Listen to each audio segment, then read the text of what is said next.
Lobot. Ever since I was little, the doctors told my parents that someday I'd need hearing aids. I don't know why this always freaked me out a bit. Maybe because anything I do with my ears bothers me a lot. My hearing was getting worse, but I hadn't told anyone about it.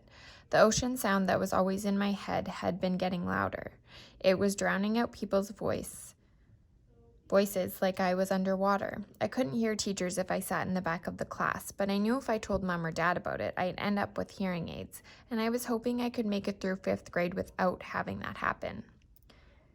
But then my annual checkup in October, I flunked the audiology test, and the doctor was like, "Dude, it's time." And he sent me to a special ear doctor who took impressions of my ears. Out of all my features, my ears are the ones I hate the most. They're the tiny closed fists on the sides of my face. They're too low on my head, too. They look like squashed pieces of pizza dough sticking out from the top of my neck or something. Okay, maybe I'm exaggerating a little, but I really hate them. When the ear doctor first pulled the hearing aids out for me and Mom to look at, I groaned. "I am not wearing that thing," I announced, folding my arms in front of me. "I know they probably look kind of big," said the ear doctor, "but we had to attach them to a headband because we have no other way of making them so they'd stay in your ears." See, normal hearing aids usually have a part that wraps around the outer ear to hold the inner bud in place, but in my case, since I don't have any outer ears, they had to put the earbuds on this heavy-duty headband that was supposed to wrap around the back of my head. "I can't wear that, Mum," I whined. "You'll hardly notice them," said Mum, trying to be cheerful. "They look like headphones." "Headphones? Look at them, Mum," I said angrily. "I'll look like Lobot." "Which one is Lobot?" said Mum calmly. "Lobot?" The ear doctor smiled as he looked at the headphones and made some adjustments. "The Empire Strikes Back. The bald guy with the cool bionic radio transmitter thing that wraps around the back of his skull." "I'm drawing a blank," said Mum. "You know Star Wars stuff?" I asked the ear doctor. "No Star Wars stuff," he answered, slipping the thing over my head. "I practically invented Star Wars stuff." He leaned back in his chair to see how the headband fit and then took it off again. "Now, Augie, I want to explain what all this is," he said, pointing to the different parts of one of the hearing aids. "This curved piece of plastic over here connects the tubing on the ear mold. That's why we took those impressions back in December. So this is the part that goes inside your ear, fits nice and snug. This part here is called the tone hook, okay? And this thing is the special part we've attached to the cradle here." "The Lobot part," I said miserably. "Hey, Lobot is cool," said the ear doctor. "It's not like we're saying you're going to look like a Jar Jar, you know? That would be bad." He slid the earphones onto my head again carefully. "There you go, August. So how's that?"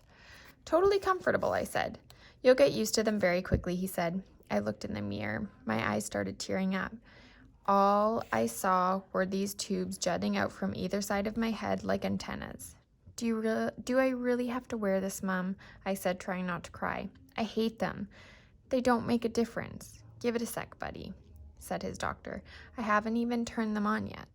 Wait until you hear a difference. You'll want to wear them." "No, I won't." And then he turned them on. Hearing brightly. How can I describe what I heard when the doctor turned on my hearing aids, or what I didn't hear? It's too hard to think of words. The ocean just wasn't living inside my head anymore. It was gone. I could hear sounds like shiny lights in my brain. It was like when you're in a room where one of those light bulbs on the ceiling isn't working, but you don't realize how dark it is until someone changes the light bulb, and then you're like, "Whoa, it's so bright in here." I don't know if there's a word that means the same as bright in terms of hearing, but I wish I knew one because my ears were hearing brightly now. "How does it sound, Augie?" said the ear doctor. "Can you hear me okay, buddy?" I looked at him and smiled, but I didn't answer. "Sweetie, do you hear anything different?" said Mum. "You don't have to shout, Mum," I nodded happily. "Are you hearing better?" asked the ear doctor. "I don't hear that noise anymore," I answered. "It's so quiet in my ears." "The white noise is gone," he said, nodding. He looked at me and winked. "I told you you'd like what you heard, August." He made more adjustments on the left hearing aid. Does it sound very different, love? Mom asked. Yeah, I nodded. It sounds lighter. That's because you have bionic hearing now, buddy, said the ear doctor, adjusting the right side. Now touch here. He put my hand behind the hearing aid. Do you feel that? That's the volume. You have to find the volume that works for you. We're going to do that next. Well, what do you think? He picked up a small mirror and had me look at the big mirror at how the hearing aids looked at the back. My hair covered most of the headband. The only part that peeked out was the tubing. Are you okay with your new bionic Lobot hearing aids? The ear doctor asked, looking in the mirror at me. Yeah, I said. Thank you. Thank you so much, Dr. James, said Mom. The first day I showed up at school with the hearing aids, I thought kids would make a big deal about it, but nobody did. Summer was glad I could hear better, and Jack said it made me look like an FBI agent or something. But that was it. Mr. Brown asked me about it in English class, but it wasn't like, what the heck is that thing on your head? It was more like, if you ever need me to repeat something, Augie, make sure you tell me, okay? Now that I look back, I don't know why I was so stressed about it all this time. Funny how sometimes you worry a lot about something and it turns out to be nothing.